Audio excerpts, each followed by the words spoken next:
Uma antologia de leituras das palavras de Deus Todo-Poderoso.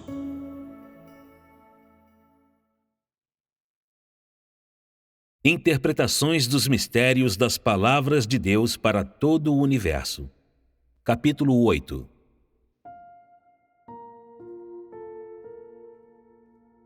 Quando Deus fala da perspectiva do Espírito, seu tom é direcionado a toda a humanidade. Quando Deus fala de uma perspectiva humana, seu tom é dirigido a todos os que seguem a orientação do seu Espírito. Quando fala sua palavra na terceira pessoa, ele mostra suas palavras diretamente às pessoas para que elas o vejam como um comentarista, e lhes parece que da sua boca surgem coisas ilimitadas das quais os humanos não têm conhecimento e as quais eles não conseguem sondar. Não é esse o caso? Quando Deus fala da perspectiva do Espírito, toda a humanidade fica perplexa. O amor dos humanos por mim é minúsculo, e a sua fé em mim também é lamentavelmente pequena. Se eu não direcionar o peso das minhas palavras às fraquezas das pessoas, elas se gabariam e exagerariam, pontificando e inventando teorias bombásticas, como se fossem oniscientes e conhecedoras em relação a todos os assuntos terrenos. Essas palavras não só revelam a humanidade como ela realmente é e a posição que Deus ocupa no coração dos humanos, como também expõem a vida inteira da humanidade. Cada pessoa acredita que é extraordinária, mas nem sequer sabe que existe uma palavra chamada Deus. Assim, ela ousa inventar teorias bombásticas. No entanto, esse inventar teorias bombásticas não é falar no sentido de que as pessoas as entendem. Ao contrário, significam que os humanos foram corrompidos por Satanás. Tudo que fazem, cada ação sua, é contrária a Deus e se opõe diretamente a Ele. E a substância de suas ações vem de Satanás e está em oposição a Deus, pretende alcançar independência contra a vontade de Deus. É por isso que Deus diz que todos os humanos inventam teorias bombásticas. Por que Deus diz que o peso de suas palavras é direcionado às fraquezas humanas? É porque, de acordo com a intenção de Deus, se Ele não revelasse as coisas escondidas no fundo do coração das pessoas, ninguém se submeteria. Assim, as pessoas não entenderiam a si mesmos e não manteriam Deus em reverência. Em outras palavras, se as intenções das pessoas não forem reveladas, elas ousarão fazer qualquer coisa, talvez até proferir maldições diretas contra o céu ou Deus. Essas são as fraquezas da humanidade. E assim Deus diz: viajo a todos os cantos do mundo, universo, na busca perpétua daqueles que se alinham com minha intenção e estão aptos para o meu uso. Essa afirmação, em conjunto com o que é dito mais adiante sobre a saudação do reino ressoar formalmente, evidencia que o Espírito de Deus está engajado em uma nova obra na Terra. Só que os humanos não podem vê-lo com seus olhos físicos. Como é dito que o Espírito está na Terra fazendo nova obra, o mundo, o universo inteiro, também passa por uma mudança grandiosa. Os filhos de Deus e o povo de Deus começam a aceitar o testemunho da encarnação de Deus. Mas mais do que isso, toda religião e denominação, todo modo de vida e todo lugar também o aceitam em graus variados. É um movimento importante do mundo-universo no reino espiritual. Ele abala o mundo religioso inteiro até o cerne, e é a isso o terremoto mencionado anteriormente se refere em parte. A seguir, os anjos iniciam formalmente sua obra, e o povo de Israel volta ao seu lar, para nunca mais vagar. e todos os incluídos aceitam ser pastoreados. Em contraste, os egípcios começam a fugir do escopo da minha salvação. Isto é, eles recebem o meu castigo, mas isso ainda não começou formalmente.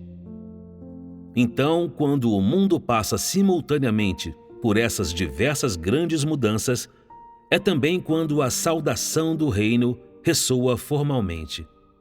Um momento que as pessoas têm chamado de o momento em que o Espírito 7 vezes intensificado começa a operar. Toda vez que Deus faz a obra de recuperação, nessas fases ou nesses períodos de transição, ninguém é capaz de perceber a obra do Espírito Santo. Portanto, as palavras de Deus, quando as pessoas perdem a esperança, soam verdadeiras. Ademais, durante cada uma dessas fases de transição, quando os humanos perdem a esperança ou quando percebem que essa é a corrente errada, Deus começa de novo e empreende o próximo passo de sua obra. Dessa maneira, desde a época da criação até hoje, Deus recuperou sua obra e alterou os métodos de sua obra de tal maneira.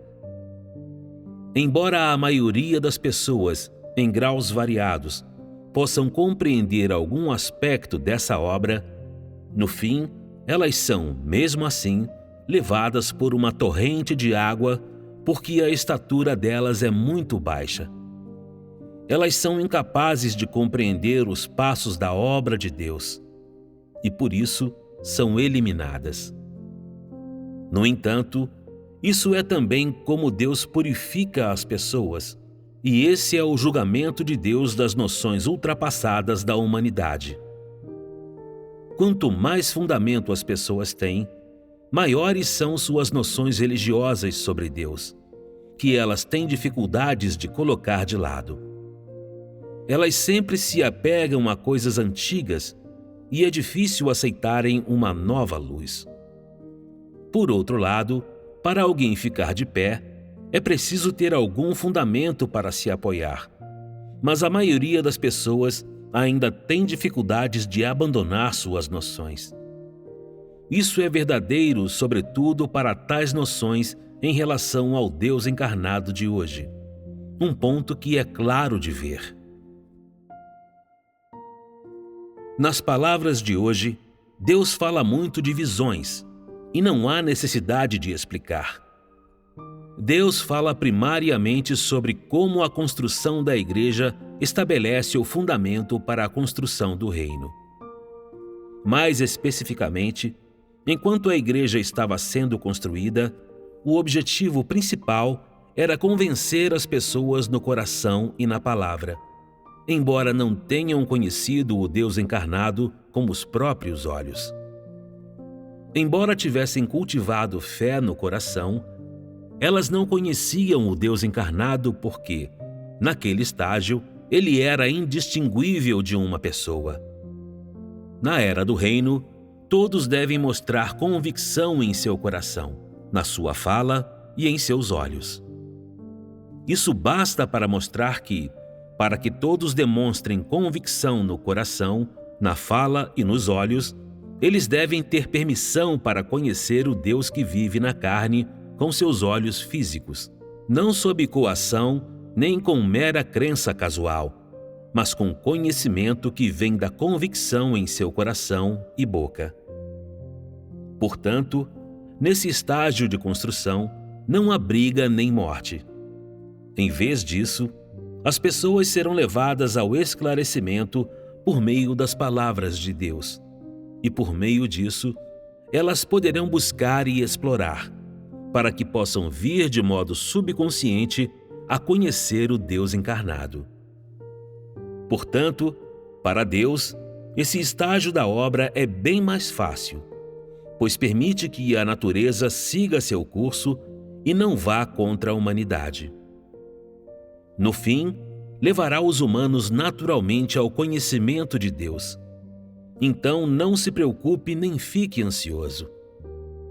Quando Deus disse, o estado de batalha do reino espiritual é elucidado diretamente dentre todo o meu povo, ele quis dizer que, quando as pessoas embarcam na trilha certa e começam a conhecer a Deus, não só cada pessoa é tentada internamente por Satanás, mas ela pode ser tentada por Satanás na própria igreja.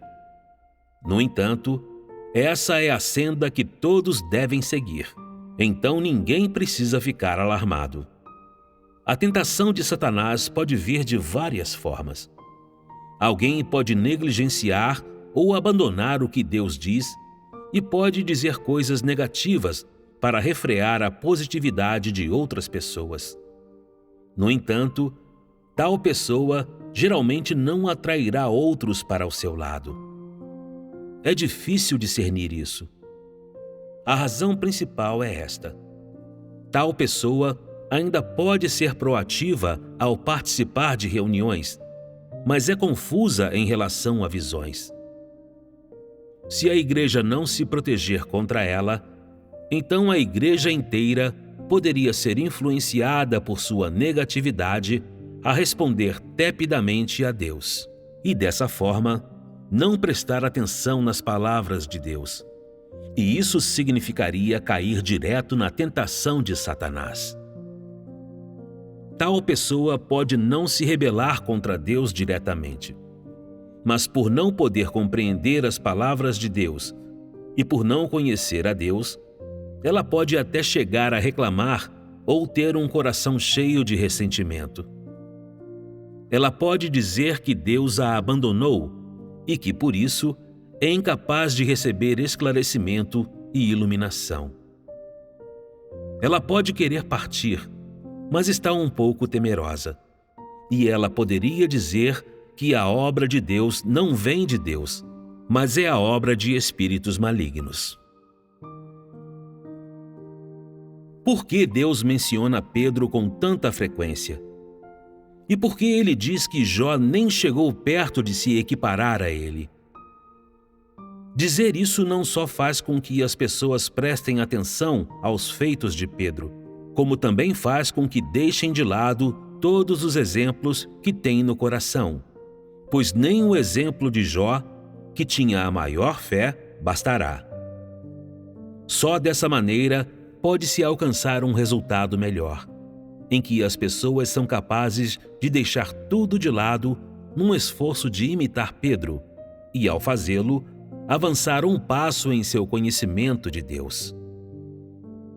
Deus mostra às pessoas a senda de prática que Pedro tomou para conhecer a Deus. E o objetivo de fazê-lo é dar um ponto de referência para as pessoas. Deus então prediz uma das maneiras pelas quais Satanás tentará os humanos quando ele diz: "No entanto, se você for frio e negligente com as minhas palavras, então, sem dúvida, você se oporá a mim. Isso é fato." Nessas palavras, Deus prediz os esquemas ardilosos que Satanás tentará usar. Elas servem como alerta. Não é possível que todos sejam indiferentes às palavras de Deus. Mesmo assim, algumas pessoas serão levadas cativas por essa tentação. Portanto, no fim, Deus reitera com ênfase: "Se não conhecerem as minhas palavras, nem as aceitarem, nem as colocarem em prática, então vocês inevitavelmente se tornarão objetos do meu castigo. Vocês certamente se tornarão vítimas de Satanás." Esse é o conselho de Deus para a humanidade. Mas no fim, como Deus predisse, uma parte das pessoas inevitavelmente cairá vítima de Satanás.